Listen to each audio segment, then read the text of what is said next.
그 코로나 새로운 또 베리언트가 생겨서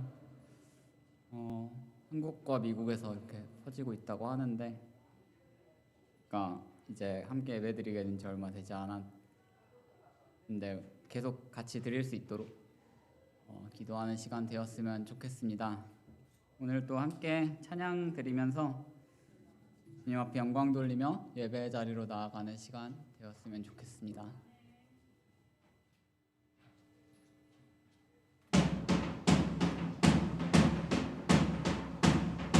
우리의 구주 되신 예수님 함께 박수치며 찬양하며 나아가겠습니다.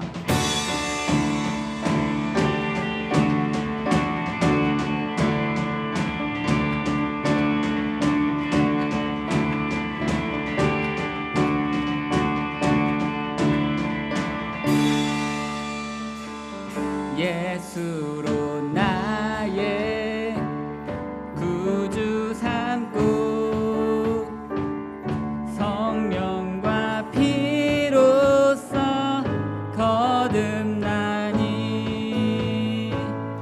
이 세상에서 내 영혼이 하늘의 영광 누리도다.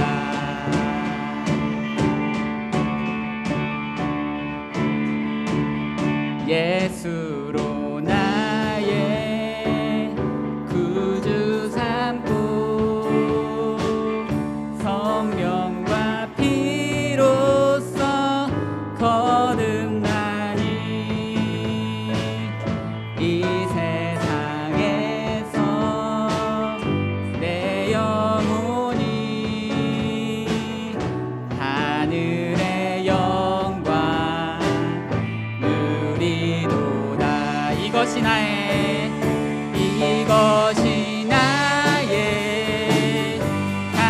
간증이요, 이것이 나의 찬송일세. 나 사는 동안 끊임없이 구주를 찬송하리로다.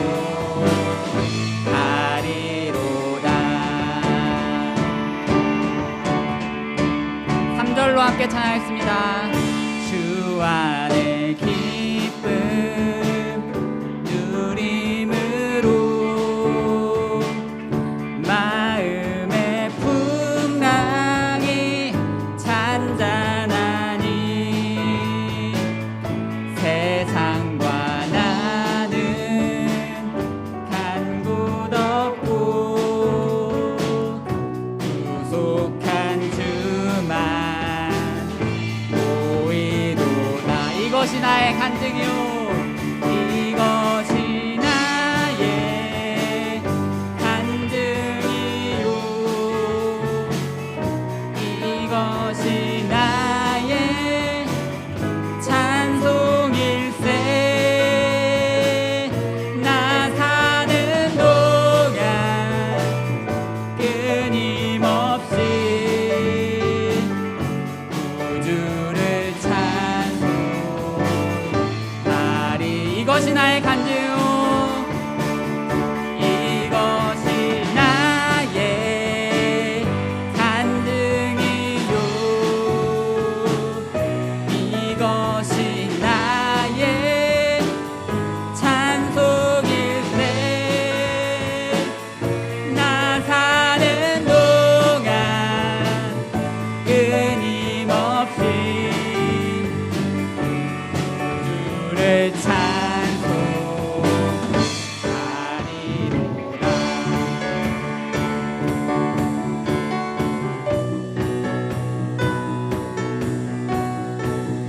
우리 함께 성령이여 내 영혼을 찬양하겠습니다.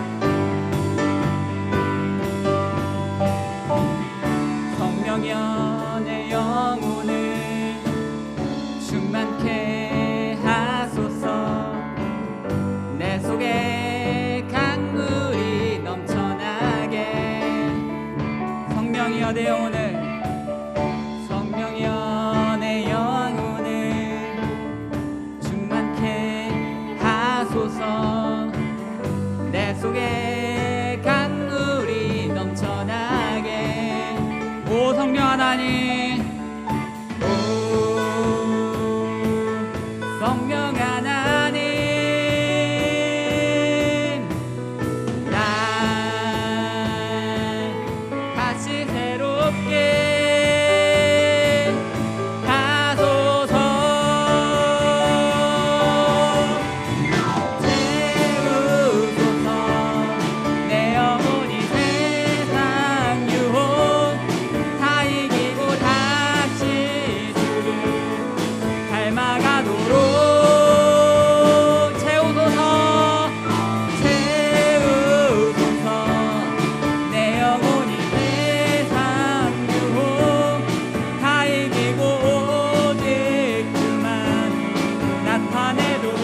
마지막으로 오 성령 하나님, 오 성령 하나님, 날 다시 새롭게 하소서.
영광의 박수를 올려드리겠습니다. 할렐루야.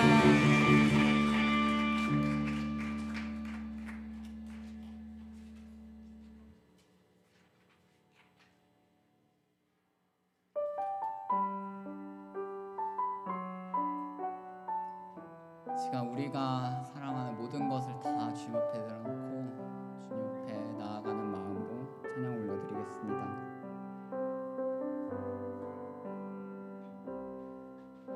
내가 주인 삼은 모든 것 내려놓고 내 주 되신 주 앞에 나가 내가 사랑했던 모든 것 내려놓고 주님만 내가 사랑했던 내가 주인 삼은 모든 것 내려놓고 내 주 되신 주 앞에 나가 내가 사랑했던 모든 것 내려놓고 주님만 사랑해. 주 사랑 거친 풍랑에도 깊은 바다처럼 나를 잠잠케 해. 주 사랑 내 영혼의 반석 그 사랑 위에 서리.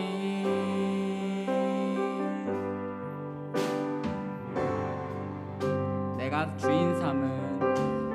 주인 삼은 모든 것 내려놓고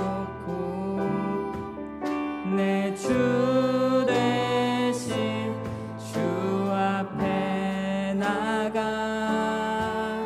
내가 사랑했던 모든 것 내려놓고 주님만 사랑해.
풍랑에도 깊은 바다처럼 나를 잠잠케 해 주 사랑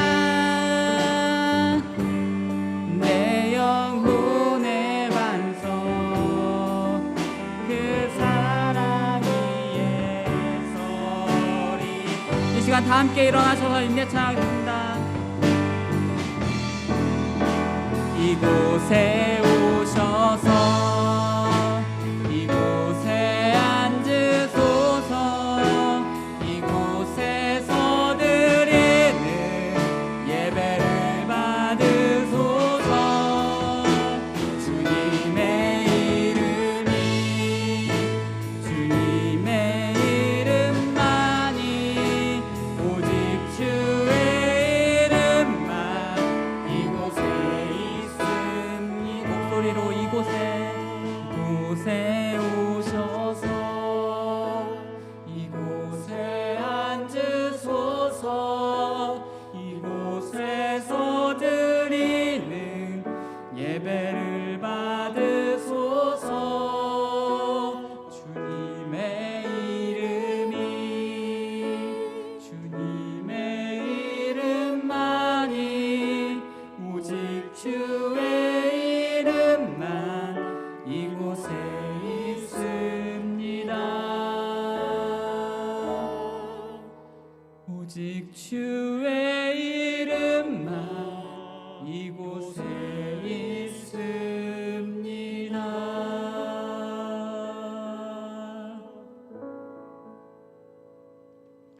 시와 찬송과 신령한 노래들로 서로 화답하며 너희의 마음으로 주께 노래하고 찬송하며 범사의 우리 주 예수 그리스도의 이름으로 항상 아버지께 감사하며 그리스도를 경외함으로 피차 복종하라. 아멘. 성도들이 드리는 예배를 기쁘게 받으시는 하나님 아버지, 감사와 찬송과 영광을 올려드립니다. 지난 한 주간도 임마누엘의 은혜로 저희들과 동행하여 주시고 오늘 주님의 날에 저희들에게 참된 평안과 안식을 주시기 위해 예배의 자리로 인도하여 주시니 감사를 드립니다. 저희가 드리는 예배가 성령님의 인도를 따라 진리 안에서 드리는 예배가 되게 하여 주시고 이 예배를 통하여 저희가 하나님의 크신 은혜와 사랑을 깨닫게 하여 주시옵소서. 예수님의 이름으로 기원드리옵나이다. 아멘.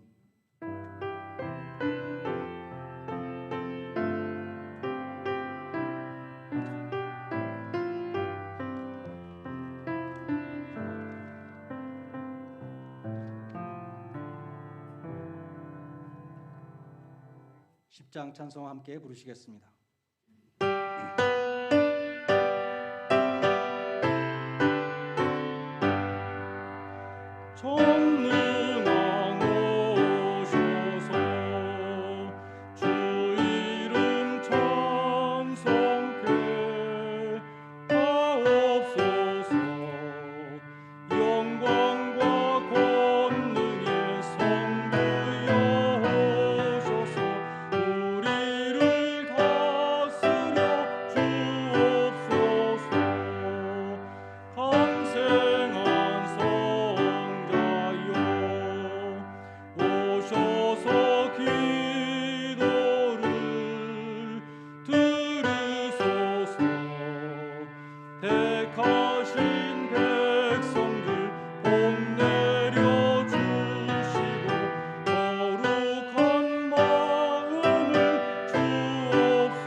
문제 57번 시편 130편 말씀을 함께 교독하겠습니다.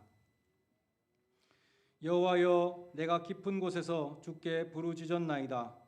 주여, 내 소리를 들으시며 나의 부르짖는 소리에 귀를 기울이소서. 여호와여, 주께서 죄악을 지켜보실진대 주여, 누가 서리이까? 그러나 사유하심이 주께 있음은 주를 경외하게 하심이니이다. 나 곧 내 영혼은 여호와를 기다리며 나는 주의 말씀을 바라는도다. 파수꾼이 아침을 기다림보다 내 영혼이 주를 더 기다리나니 참으로 파수꾼이 아침을 기다림보다 더하도다. 이스라엘아, 여호와를 바랄지어다. 여호와께서는 인자하심이 풍성한 속량이 있음이라. 그가 이스라엘을 그의 모든 죄악에서 속량하시리로다. 아멘. 사도신경으로 신앙 고백 드리겠습니다.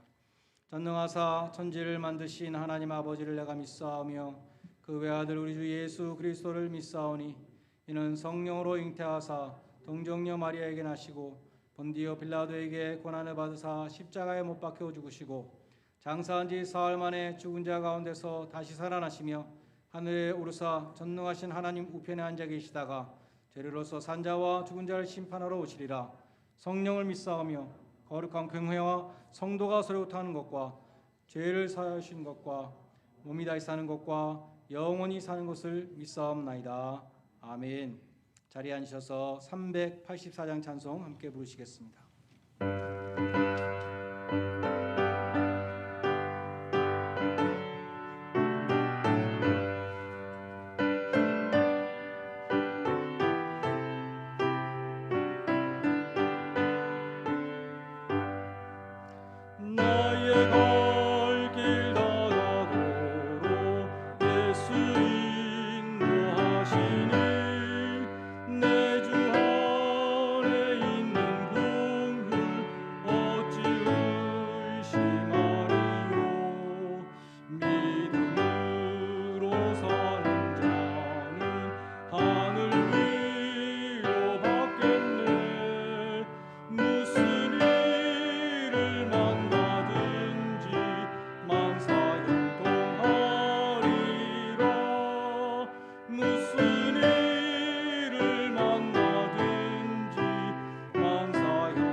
안영화 집사님의 인도로 함께 기도하시겠습니다.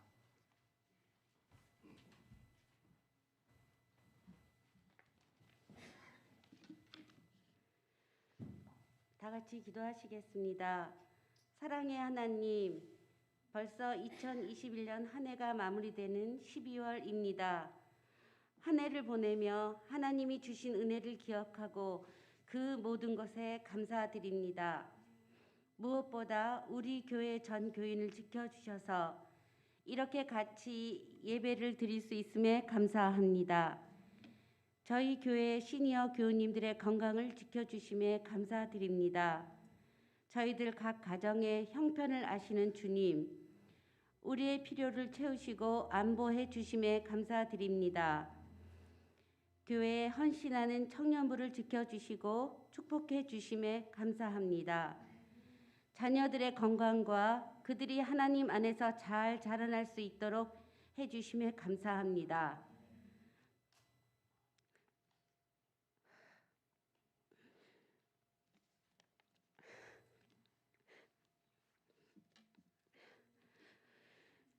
각 가정의 아픈 자를 치료해 주시고 고통받는 자를 위로해 주시며 함께 해 주심에 감사합니다. 교회 건물을 새롭게 하시고 새 신자들을 많이 보내주셔서 활기로운 신앙의 성전이 되게 하심에 감사합니다. 기름 부으신 목사님과 사모님을 성령으로 지켜주셔서 저희를 잘 인도할 수 있도록 힘을 주심에 감사합니다. 2021년을 돌이켜보면 은혜가 아닌 것이 하나도 없는 것 같습니다. 저희들이 회개할 때 용서하시고 새 생명을 주시며 성도들의 기도에 일일이 응답하심에 감사합니다. 연약할 때 강함 주시고 가난할 때 부요함 주시는 하나님 아버지 감사합니다. 말씀 가운데 기도하며 주님의 뜻을 이루며 사는 성도들이 되게 하여 주시옵소서. 축복을 받는 데 그치지 않고 축복의 통로가 되는 성도가 되게 하여 주시옵소서. 오늘 예배를 인도하시는 목사님께 성령을 부어주셔서 그 말씀으로 우리의 삶이 변하여 저희들이 주님 나라의 일꾼이 되도록 하시옵소서. 예배의 시종을 주님께 맡기며 이 모든 말씀 우리를 죽기까지 사랑하시는 예수님 이름으로 기도드렸습니다. 아멘.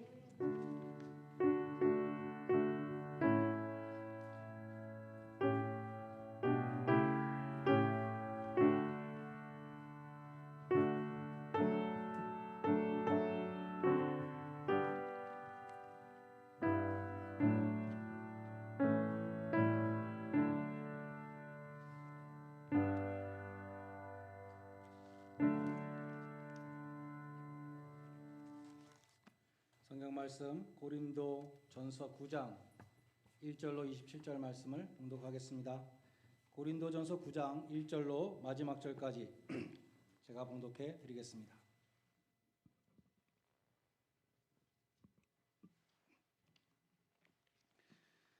내가 자유인이 아니냐 사도가 아니냐 예수 우리 주를 보지 못하였느냐 주 안에서 행한 나의 일이 너희가 아니냐 다른 사람들에게는 내가 사도가 아닐지라도 너희에게는 사도이니 나의 사도됨을 주 안에서 인친 것이 너희라. 나를 비판하는 자들에게 변명할 것이 이것이니 우리가 먹고 마실 권리가 없겠느냐. 우리가 다른 사도들과 주의 형제들과 게바와 같이 믿음의 자매된 아내를 데리고 다닐 권리가 없겠느냐. 어찌 나와 바나바만 일하지 아니할 권리가 없겠느냐. 누가 자기 비용으로 군복무를 하겠느냐. 누가 포도를 심고 그 열매를 먹지 않겠느냐. 누가 양떼를 기르고 그 양떼의 젖을 먹지 않겠느냐. 내가 사람의 예대로 이것을 말하느냐. 율법도 이것을 말하지 아니하느냐. 모세의 율법에 곡식을 밟았다는 소에게 망을 씌우지 말라 기록하였으니 하나님께서 어찌 소들을 위하여 염려하심이냐. 오로지 우리를 위하여 말씀하심이 아니냐. 과연 우리를 위하여 기록된 것이니 밭 가는 자는 소망을 가지고 갈며 곡식 떠는 자는 함께 얻을 소망을 가지고 떠는 것이라. 우리가 너희에게 신령한 것을 뿌렸은즉 너희의 육적인 것을 거두기로 과하다 하겠느냐. 다른 이들도 너희에게 이런 권리를 가졌거든 하물며 우리 일까 보냐. 그러나 우리가 이 권리를 쓰지 아니하고 범사에 참는 것은 그리스도의 복음에 아무 장애가 없게 하려 함이로다.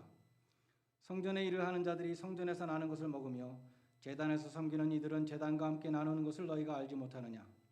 이와 같이 주께서도 복음을 전하는 자들이 복음으로 말미암아 살리라 명하셨느니라. 그러나 내가 이것을 하나도 쓰지 아니하였고 또 이 말을 쓰는 것은 내가 이같이 하여 달라는 것이 아니라 내가 차라리 죽을지언정 누구든지 내 자랑하는 것을 헛된 대로 덜리지 못하게 하리라. 내가 복음을 전할지라도 자랑할 것이 없으면 내가 부득불 할 일임이라. 만일 복음을 전하지 아니하면 내게 화가 있을 것이로다. 내가 내 자의로 이것을 행하면 상을 얻으려니와 내가 자의로 하지 아니한다 할지라도 나는 사명을 받았노라. 그런즉 내 상이 무엇이냐? 내가 복음을 전할 때 값없이 전하고 복음으로 말미암아 내게 있는 권리를 다 쓰지 아니하는 이것이로다. 내가 모든 사람에게서 자유로우나 스스로 모든 사람에게 종이 된 것은 더 많은 사람을 얻고자 함이라. 유대인들에게는 내가 유대인과 같이 된 것은 유대인을 얻고자 함이요 율법 아래 있는 자들에게 내가 율법 아래 있지 아니하나 율법 아래 있는 자 같이 된 것은 율법 아래 있는 자들을 얻고자 함이요 율법 없는 자에게는 내가 하나님의 율법 없는 자가 아니요 도리어 그리스도의 율법 아래 있는 자이나 율법 없는 자와 같이 된 것은 율법 없는 자들을 얻고자 함이라. 약한 자들에게는 내가 약한 자와 같이 된 것은 약한 자들을 얻고자 함이요 내가 여러 사람에게 여러 모습이 된 것은 아무쪼록 몇 사람이라도 구원하고자 함이니 내가 복음을 위하여 모든 것을 행함은 복음에 참여하고자 함이라. 운동장에서 다름질하는 자들이 다 달릴지라도 오직 상을 받는 사람은 한 사람인 줄을 너희가 알지 못하느냐? 너희도 상을 받도록 이와 같이 다름질하라. 이기기를 다투는 자마다 모든 일에 절제하나니 그들은 썩을 승리의 관을 얻고자 하되 우리는 썩지 아니할 것을 얻고자 하노라.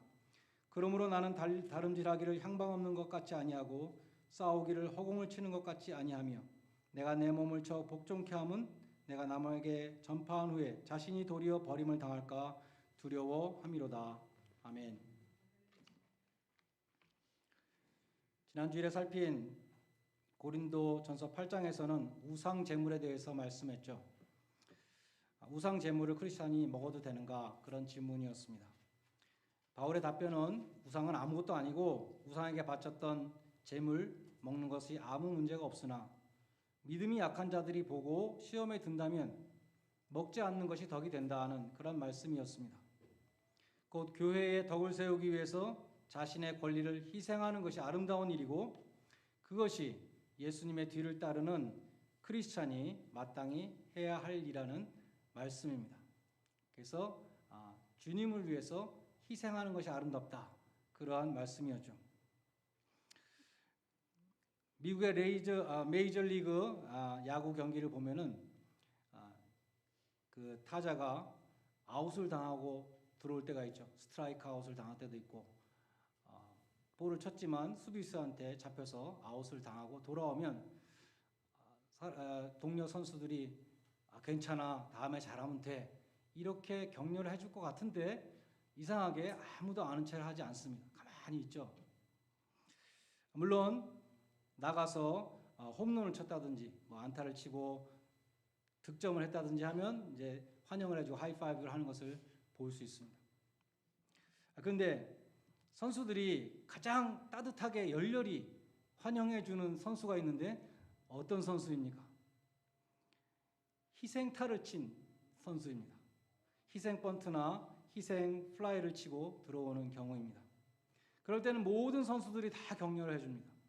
왜 그렇습니까? 팀을 위해서 희생한 것이 아름답기 때문이죠.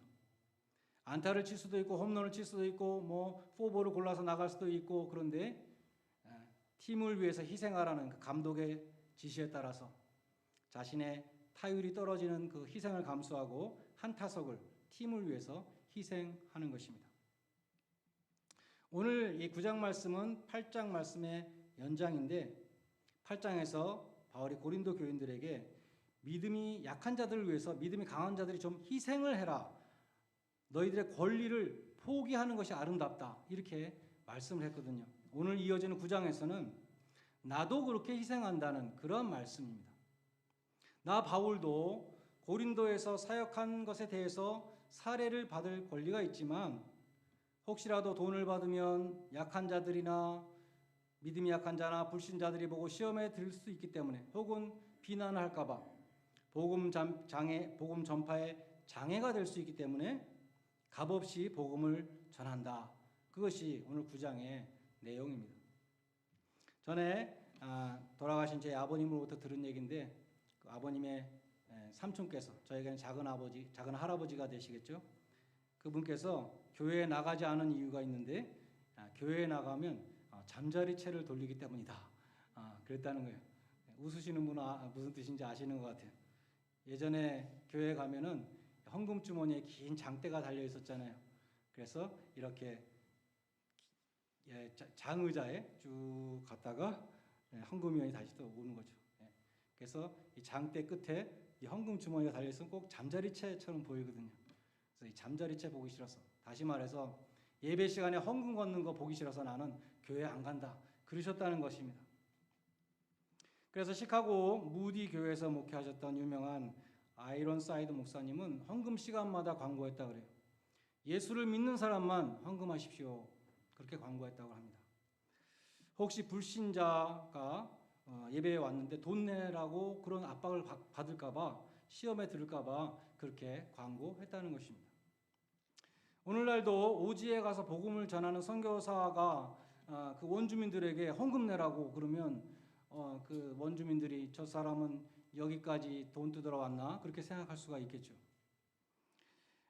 오늘날도 예수를 믿고 교회가 무엇인지 잘 이해한 분도 있지만 또 이해하지 못하는 분도 있을 것입니다. 교회의 사역을 위해서 물질의 헌신이 필요하고 목회자가 생활에 지장을 받지 않고 사역할 수 있도록 파이낸셜 서포트를 해줘야 된다, 이런 것에 대한 이해가 부족한 사람은 헌금을 내라고 하면 시험에 들 수가 있습니다. 사실 저는 예전에 사례를 안 받고 목회하시는 목사님을 만난 적이 있습니다. 제가 미국에 와서 얼마 안 됐을 때, 지금부터 30년 전이에요. 사람들로부터 어떤 목사님에 대한 소문을 들었습니다. 그 목사님은 풀타임으로 일을 하시면서 목회도 풀타임처럼 하신다는 거예요. 그래서 그 목사님께 제가 전화를 드렸습니다. 저에 대해서 간단히 소개를 드리고, 제가 한국의 어떤 기독교 잡지의 보스턴 특파원인데 사실이었거든요. 제가 목사님을 취재해서 한국에 소개해드리고 싶습니다, 그렇게 얘기를 했어요. 그 목사님이 허락하셔서 주일날 그 교회를 방문하게 되었습니다. 보스턴에서 서쪽으로 한두 시간 떨어진 곳에 위치한 교회였습니다. 주일 예배에 참석했는데 적지 않은 교인들이 있었어요. 탄탄한 교회로 보였습니다. 미국 교회를 세대로 있었지만, 목사님은 중후한 60대 목사님이셨는데 침례교 목사님이셔서 설교 후에 그 인비테이션 하는 것이 참 색달랐죠. 오늘 처음 예수 믿고 나온 사람 손 드십시오. 오늘 성령에 체험하신 분 손 드십시오. 오늘 특별히 무슨 결단하신 사람 손 드십시오. 이런 인비테이션을 침례교식으로 하는 것을 보았습니다. 남자 전도사님 두 분 가운데 한 분이 헌금성 특성을 하는데, 그 전도사님을 보니까 한국에서 저랑 같은 대학 같은 과 후배였어요. 거기서 또 만나게 되었습니다. 예배 후에 이제 점심 먹는 시간에 목사님하고 인터뷰했는데 미리 준비하신 것 같아요. 다 외워오셔가지고 나의 목회 방침은 첫째, 둘째, 셋째 이렇게 다 설명을 해주셨어요. 그리고 장로님이 나는 서울대학교를 나왔다고 그렇게 자랑을 하시면서 교통비로 쓰라고 100불을 주셨습니다. 교회 체크 100불을 주셨어요. 근데 그 한 가지 마음에 참 아팠던 것은 그 교회 사모님이었습니다. 사모님이 좀 어리나간 것처럼 이렇게 자꾸 중얼거리시는데, 사람들이 내가 싫다고 교회 다 나갔어요. 사람들이 내가 싫다고 교회 다 나갔어요. 묻지도 않았는데 자꾸 그런 말씀을 하시는 것을 보았습니다. 큰 트라우마를 겪으신 분 같았어요. 저는 집으로 돌아와서 보스턴 근교에 사례를 받지 않고 목회하시는 목사님이 있는데 많은 도전을 주시는 분이다. 잘 기억은 안 나지만 하여튼 원고를 써서 보냈고 한국의 잡지에 나오게 되었습니다. 그런데 몇 년 후에 그 교회는 없어지고 말았습니다. 자세한 사정은 알 수 없지만 만약 후임 목회자를 구했다면 그 교회가 신문에 이렇게 광고를 내지 않았을까, 제가 상상을 해봤어요. 담임 목사 청빙, 본 교회는 학군이 좋고 살기가 좋아서 한인들이 많이 이주하고 있는 지역에 위치한 견실한 교회로서 앞으로 황금어장이 될 수 있습니다. 저희 교회는 목회자에게 살해를 하지 않습니다. 사도 바울처럼 오직 복음 전파만을 위하여 자비량으로 목회하실 분을 찾습니다. 교인들도 풀타임으로 일하면서 교회를 섬기지만 살해를 받지 않습니다. 목사님도 풀타임으로 일하시면서 살해 없이 교회를 섬겨주시면 감사하겠습니다. 만약 그런 목사님을 찾을 수 있었다면 참 좋았겠지만, 만약 찾지 못했다면 그 교회는 없어지겠죠. 그런 교회는 교인들이 희생적으로 헌금을 해서 교육자를 서포트하는 그러한 것을 안 해봤기 때문에, 그럴 능력도 없고 그렇게 해야 된다는 의식도 없기 때문입니다. 바울은 고린도에서 장막을 만들어서 텐트 메이커, 생계를 꾸렸습니다. 텐트 메이커로서 복음을 전하는 자비량 선교사였습니다.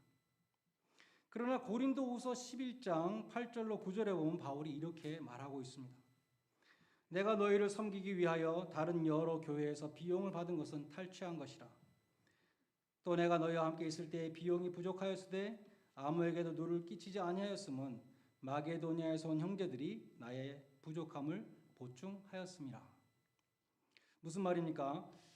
고린도 교인들에게 사례를 받지 않은 대신에 다른 여러 교회로부터 보조를 받았다는 것입니다. 그것을 다른 교회에서 탈취한 것이라고 표현했어요. 왜냐하면 바울은 그 교회에 아무것도 해준 것이 없거든요. 말씀을 전한 것도 아니고 뭐 가서 사역을 한 것도 아닌데 그냥 돈만 보내줬으니까 그 사람들로부터 돈 뺏은 거다, 이렇게 표현을 했다는 것이죠. 고린도 교회를 위해서 사역하면서도 고린도 교회로부터 사례를 받지 않았지만 아무런 사역을 해주지 않은 다른 교회들로부터 사례를 받았으니 그 교회들로부터 돈을 뺏은 것이나 마찬가지다, 이렇게 표현한 것입니다.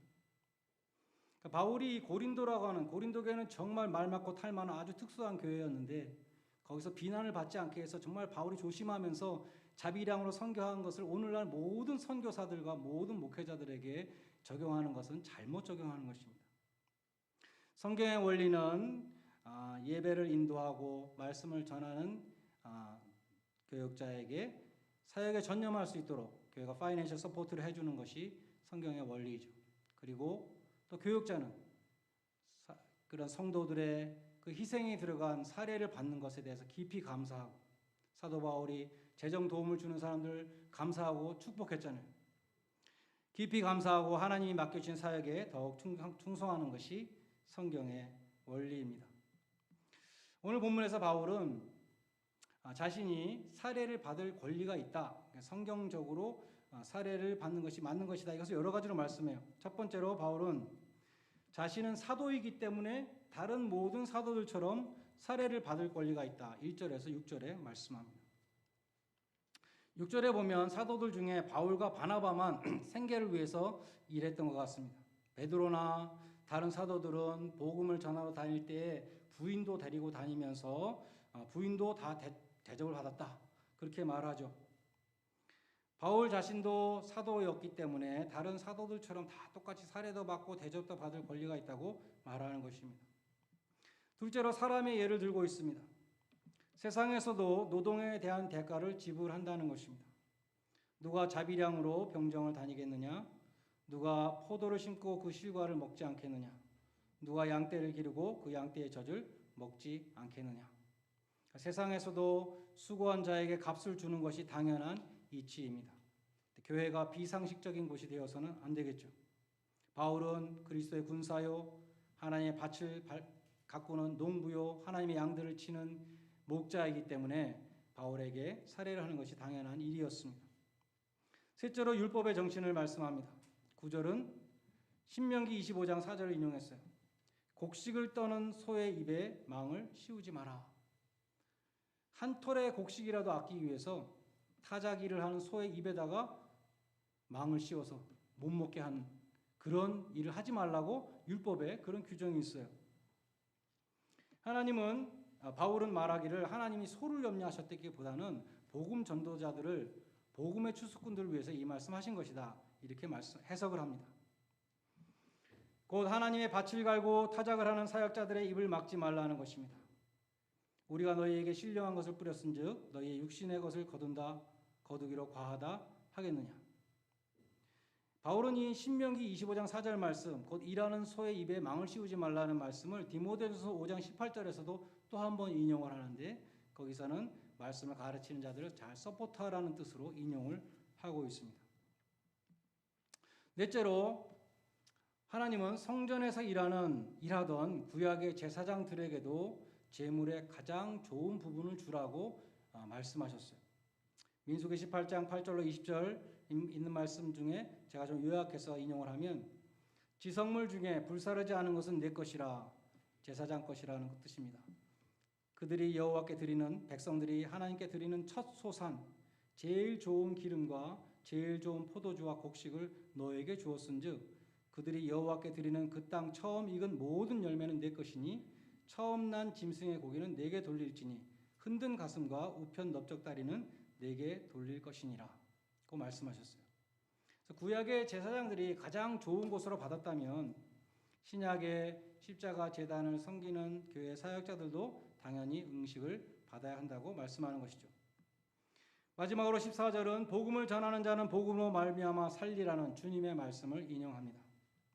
마태복음 10장 10절에 보면 예수님은 전도 여행을 떠난 제자들에게 주머니 가져가지 말고 두보롯도 가져가지 말고 신이나 지팡이 가져가지 마라 이렇게 말했어요.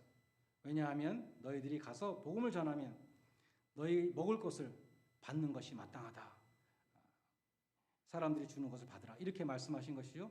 또 누가복음 10장 7절에서도 그 집에 유하며 어떤 마을에 가서 어떤 집에 들어가서 유할 때에 주는 것을 먹고 마시라. 일꾼이 그 싹을 얻는 것이 마땅하니라고 말씀하셨습니다. 그러니까 결론적으로 고린도에서 이제 바울이 사역할 때에 사례를 받고 파이낸셜 서포트를 받는 것은 마땅한 일이고 성경적인 일이고 주님의 명하신 바라고 말할 수 있습니다. 그러나라고 말씀하죠. 그러나 나는 이 권리를 하나도 쓰지 않았다. 고린도에선 쓰지 않았다고 말씀해요. 그 이유는 앞에서 말한 것처럼 복음 전파에 장애가 될까 봐 그런 것이고 두 번째는 상을 얻기 위함이다 라고 말씀하고 있습니다. 복음을 전하지 않으면 내게 화가 있을 것이지만 내가 자의로 자원해서 복음을 전한다면 상이 있을 것이다 말씀해요. 18절은 말씀합니다. 그런즉 내 상이 무엇이냐? 내가 복음을 전할 때 값없이 전하고 복음으로 인하여 내게 있는 권리를 다 쓰지 아니하는 이것이니라. 자기의 권리를 희생하는 그 타자를 동료들이 환영했던 것처럼 자기의 권리를 희생하는 사람을 하나님께서도 상을 주신다고 말씀하고 있습니다.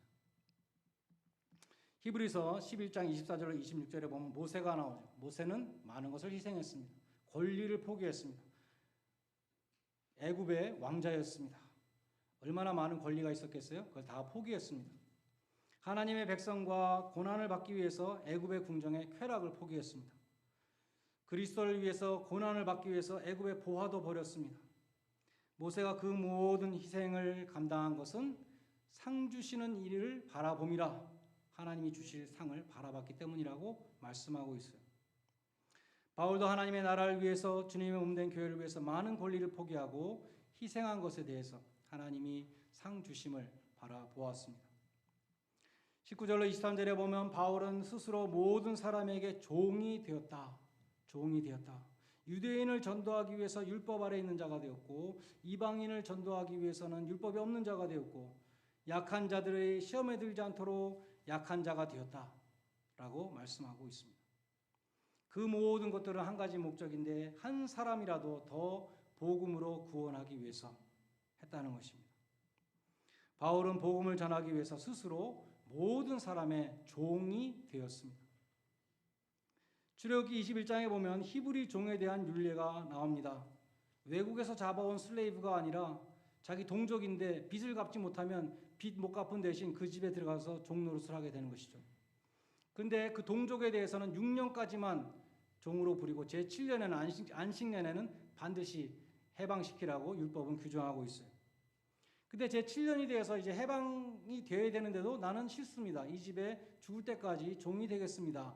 라는 사람이 있을 수 있다는 것입니다. 그 선택은 전적으로 본인의 선택이겠죠. 그처럼 본인이 스스로 자유를 포기하고 영원히 종이 되기를 원하는 경우에는 특별한 예식을 행했습니다. 재판장에 가서 문이나 문설주에 귀를 대고 송곳으로 귀에 구멍을 뚫었다는 것이죠. 귀에 구멍이 있는 사람은 이제 나는 스스로 종이 된 사람입니다. 그런 표시가 되겠죠.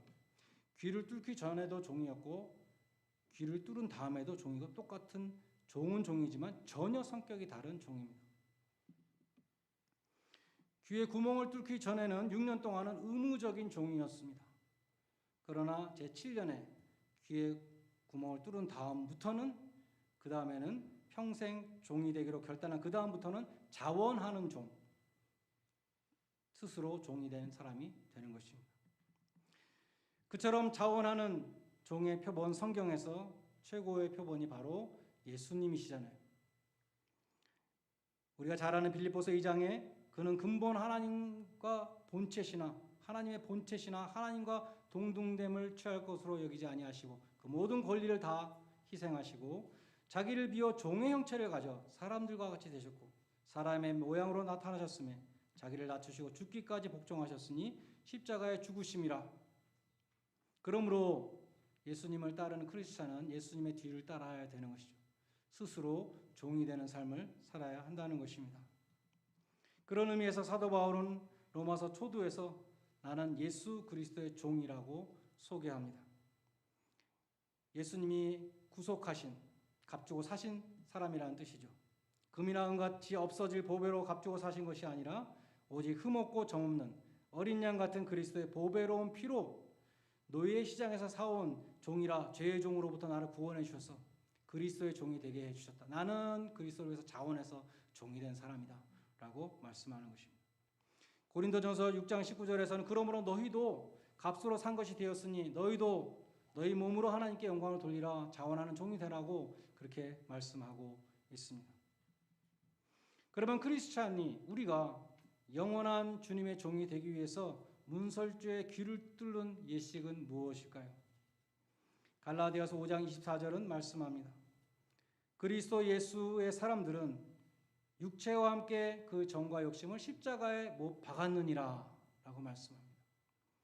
예전에 NIV 성경 육체를 simple nature라고 그랬습니다. 죄악된 성품 혹은 우리의 옛사람을 십자가에 못 박았느니라. 그 다음부터는 자원하는 종이 되는 것입니다. 내 욕심을 따라 사는 사람이 아니라 주님을 위해서 자원하는 종이 되는 것이죠. 십자가에 옛사람을 못 박은 다음에는 영원한 그리스도의 종으로 헌신하며 살아가는 것입니다. 그것이 갈라디아서 2장 20절의 의미입니다. 내가 그리스도와 함께 십자가에 못 박혔나니 그런즉 이제는 내가 산 것이 아니요 오직 내 안에 그리스도께서 사신 것이라. 이제 내가 육체 가운데 사는 것은 나를 위하여 자기 몸을 버리신 하나님의 아들을 믿는 믿음 안에서 사는 것이다. 내 안에 예수 그리스도가 살고 계시다는 엄청난 말씀입니다. 예수 그리스도께서 내 안에 계셔서 성령의 내주하신 능력으로 역사하신다는 것이죠. 그분의 생명, 하나님의 생명이 내 안에 거하십니다. 하나님께서 우리에게 이렇게 말씀하시죠. 나를 신뢰하라.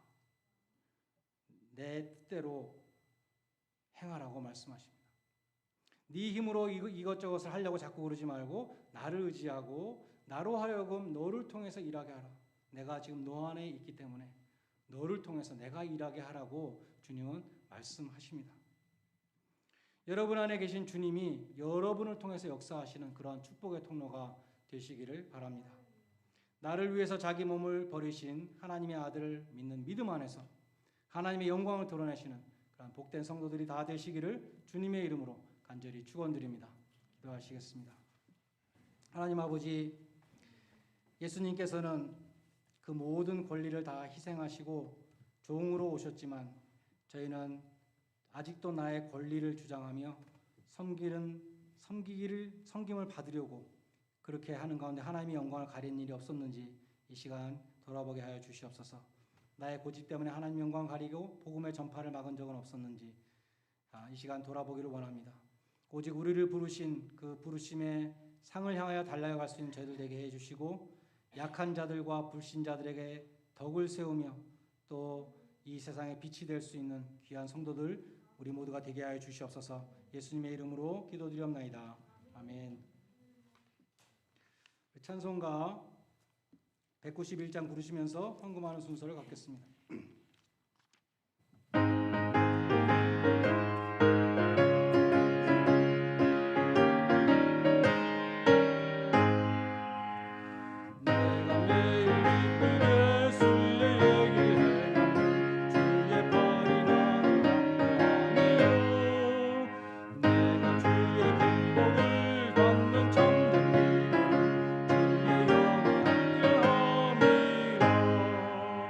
송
많은 청년들이 와서 너무 감사했었는데요. 우리 일부 예배는 주일학교 교사들 예배인데 주일학교 교사가 9명, 중고등부 교사 3명, 12명이나 왔어요.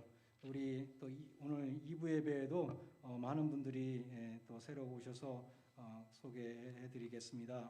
먼저 우리 김선자 사모님께서 오셨죠? 우리 김선자 사모님 수술 받으시고 처음 오셨는데 박수로 환영하겠습니다. 감사합니다.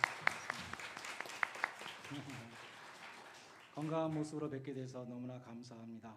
우리 신춘자 권사님의 인도로 오신 분이신데 중국 분 같네요. 웨일링 린, we welcome you. 타일랜드 분입니다. 웨일링 린, 축하합니다. 감사합니다. 고맙습니다. 그리고 우리 커네티컷에서 50분 걸려서 오셨는데 우리 교회가 한인 교회 중에 제일 가까운 교회인데 50분 걸려서 오셨다 그래요.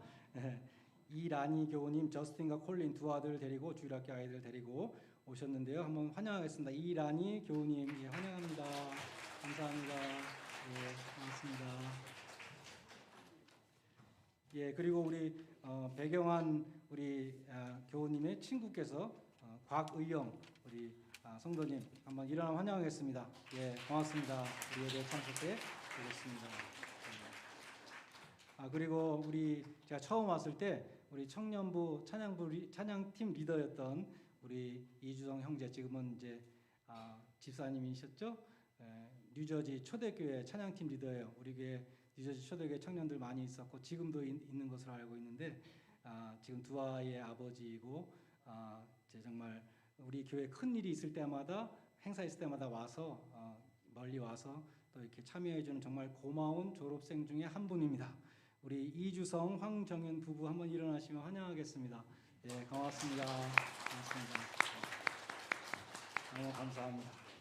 그리고 같이 온 그 커네티컷의 사춘 가정께서도 같이 오셨는데 이은섭, 신지원 가정도 우리 환영드리겠습니다. 예, 고맙습니다. 함께하겠습니다. 고맙습니다. 예. 오늘 오신 모든 분들 주님의 이름으로 환영합니다.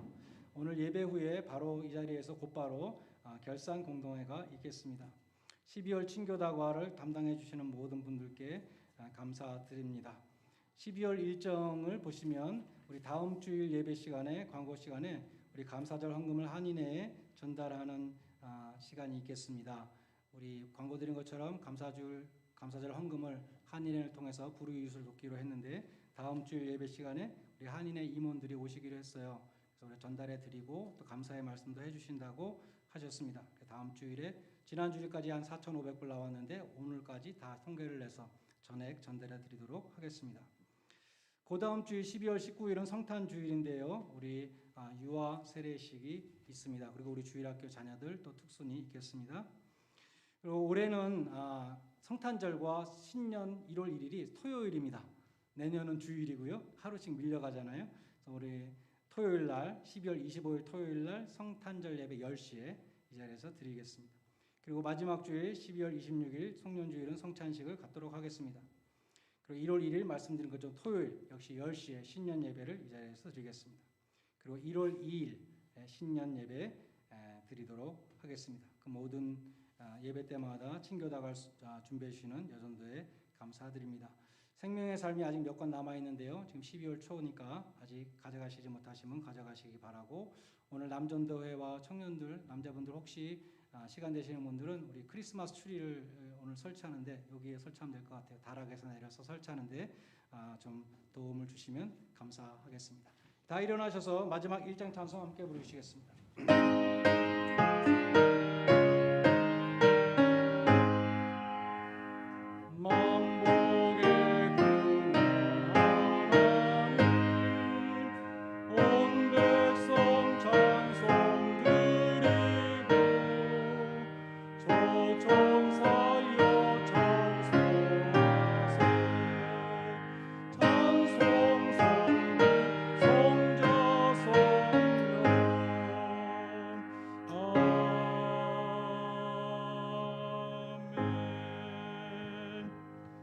하나님 아버지, 어느덧 2020년을 마감하는 12월을 맞이하였습니다.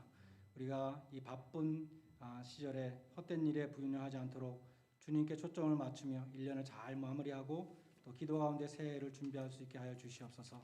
또한 이번 겨울에도 우리 모든 교우들과 청년들 또한 자녀들을 감염으로부터 지켜주시고 오랜 팬데믹에 지쳐서 마음에 병이 들지 않도록 지켜주시며 말씀과 기도로 믿음을 지키게 하여 주시옵소서.